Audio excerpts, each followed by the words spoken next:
né en Égypte, grandi en Égypte, ils ont appris la langue égyptienne. Ils avaient même appris à servir les dieux égyptiens.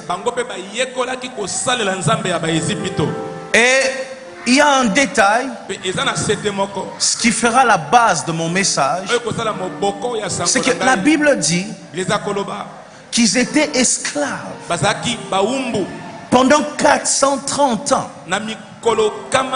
C'est-à-dire, j'imagine un enfant israélite qui est né. La seule chose que cet enfant maîtrise ou connaît,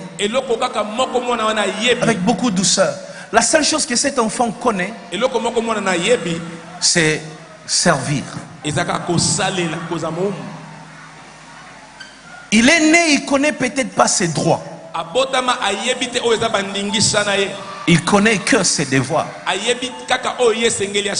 Et quand tu es esclave, même ton enfant qui est en train de naître dans ta maison naît aussi esclave.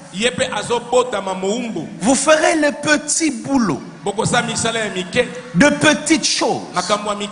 Et je me souviens encore aux États-Unis, les esclaves ne pouvaient même pas étudier. Et ce qui est grave, ne pouvaient même pas monter dans des bus avec les blancs. Donc tu es né, tu n'as que ça dans la tête. Je me souviens encore une fois, ça c'est ce que j'ai vécu moi-même. J'étais une fois en Afrique du Sud, où je me retrouve dans un endroit et on n'avait plus de carburant. On est allé à une station de service. Lorsqu'on arrive, on trouve le pompiste n'était pas là. Il n'était pas là. Il était dans des petites maisons. Je ne sais pas comment on appelle ça, les petites maisons il y a dans des stations là. Il était là. On arrive avec notre véhicule.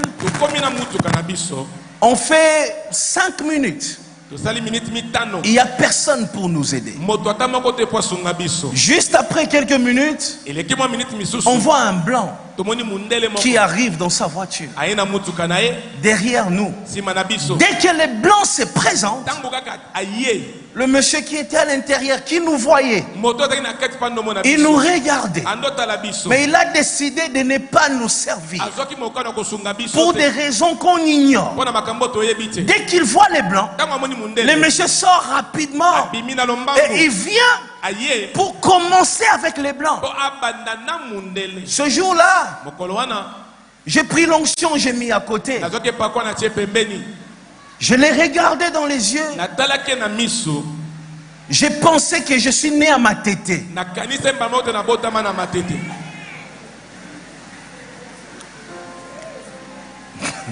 Voyez, on a parlé sérieusement à ces Sud-Africains. On était très fâchés. Mais comment tu as fait ça? Hein? Comment tu as fait ça? Et on a débrouillé l'anglais. You fais ça. You fais ça. Because. You fais ça.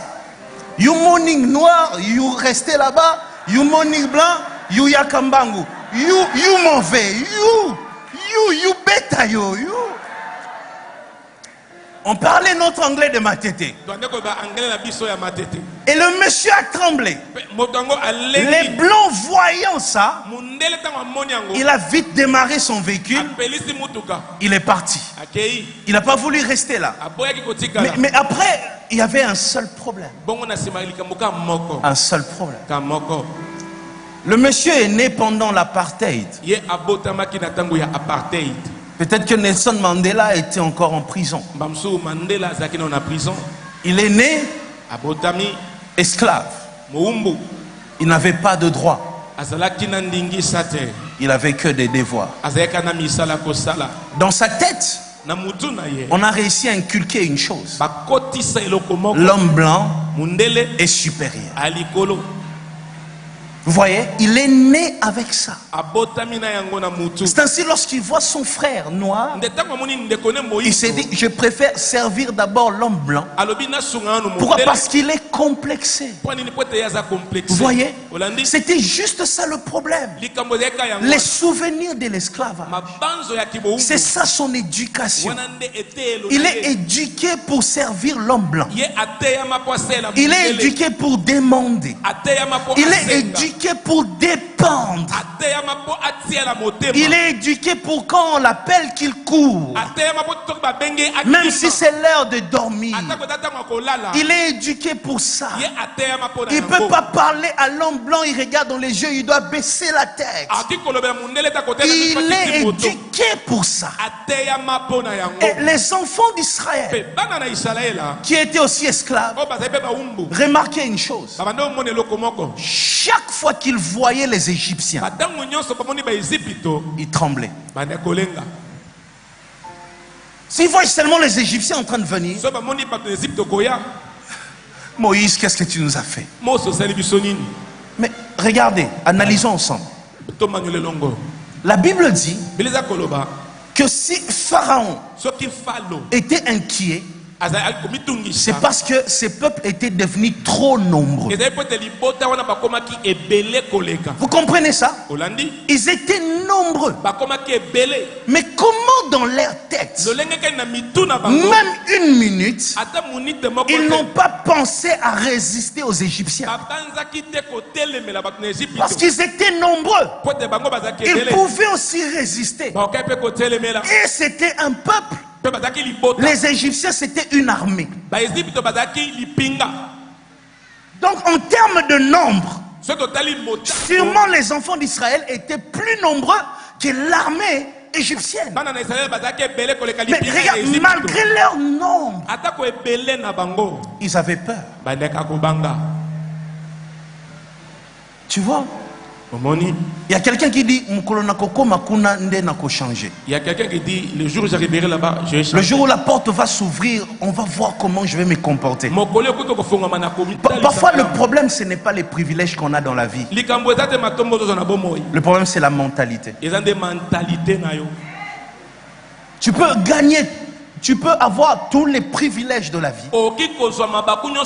Mais si dans ta tête tu es esclave, tu feras rien. Voilà pourquoi je prêche. Tout le jour, je prêche pour changer ta tête. Je prêche pour charger ton esprit. Pour te dire, tu es peut-être né dans la misère, mais tu as droit à la bénédiction aussi. La délivrance, l'élévation, la transformation, les changements, et je vais dire même la grandeur commence dans la tête. Si tu sais voir, tu sais devenir. Celui qui a une vision sait avancer. Celui qui ne voit rien n'avance pas. Le problème c'est la mentalité, la tête. Qu'est-ce que tu penses que tu es? La qualité de l'information que tu as détermine ton attitude. Je connais ceux qui n'ont rien et qui se comportent comme des personnes qui possèdent tout. Parce que dans leur tête, ils ont cru aux promesses. Et ils se disent, même si ça ne marche pas aujourd'hui, ce n'est qu'une période. Demain, le Seigneur fera un miracle pour moi. Mais je connais aussi ceux qui possèdent tout, mais ne profitent jamais. Les enfants d'Israël avaient l'esclavage, non dans leurs mains comme des menottes, mais l'esclavage c'était dans leur tête. Voilà pourquoi chaque fois qu'ils voyaient les Égyptiens, ils tremblaient. Jusqu'à ce que Moïse a compris ça. Leur problème, c'est dans les pensées. Chaque fois qu'ils voient les Égyptiens, ils disent les chefs sont là. Et quand le chef est là, il faut se soumettre. Ils ont vécu avec ça pendant 430 ans. Jusqu'à ce que Moïse se lève et libère une parole. Les Égyptiens que vous voyez, vous ne le verrez plus. Église, écoute-moi. Lorsque nous entendons les Égyptiens que vous voyez, vous ne les verrez plus. Plusieurs pensent à la souffrance. Ok? C'est-à-dire, cette souffrance va passer. Non. Lorsque Moïse a dit, les Égyptiens que vous voyez, vous ne le verrez plus. Moïse ne parlait pas seulement d'un peuple. Moïse parlait aussi d'un système. Un système. Les Égyptiens représentaient la souffrance pour eux. L'humiliation pour eux. Lorsqu'il dit vous ne le verrez plus, cela ne veut pas dire que vous ne verrez plus ceux qui vous ont fait souffrir. Non. Cela veut dire ce système qui nous a été imposé depuis 430 ans. Ce système est en train de changer. Et c'est ce que je viens dire à quelqu'un ce matin. Ce n'est pas un ennemi qui va mourir.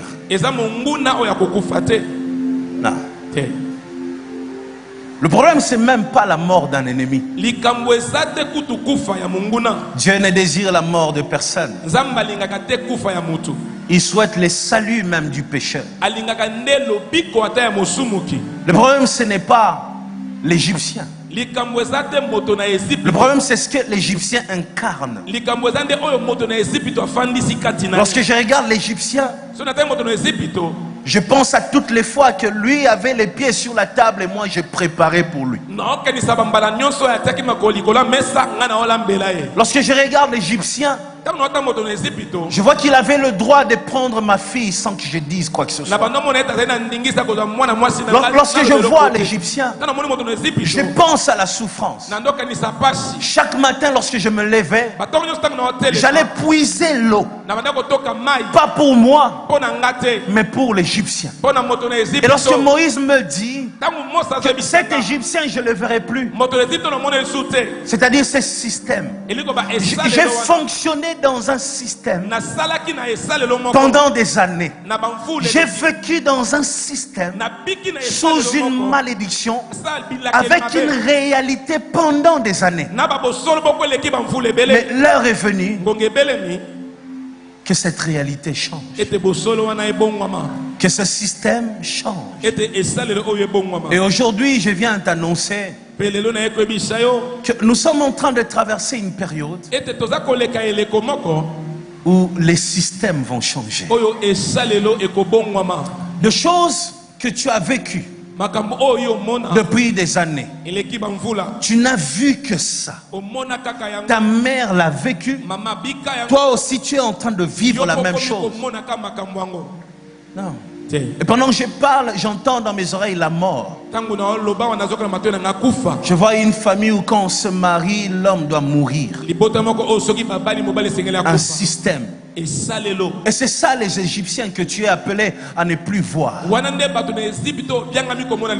Cette chose qui t'a attristé depuis ta naissance.